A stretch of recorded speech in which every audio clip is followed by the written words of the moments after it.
অবাধ নৌ চলাচল ও বাণিজ্যিক নিরাপত্তা নিশ্চিত করতে 14টি দেশের সমন্বয়ে সামরিক জোট করেছে সৌদি আরব।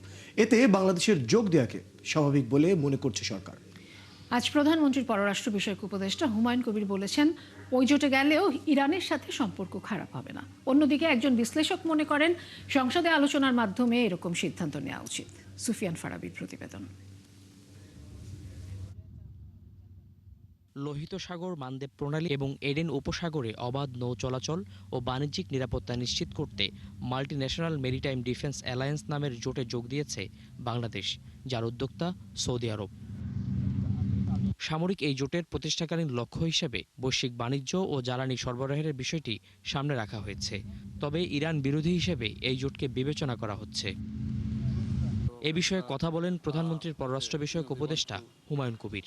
জানান, ইরানের সঙ্গে সম্পর্ক বজায় রেখে এই জোটে থাকবে বাংলাদেশ। মূলত এটা তো হুটিজ ট্যাকলিং দি হুটি চ্যালেঞ্জ দেয়ার।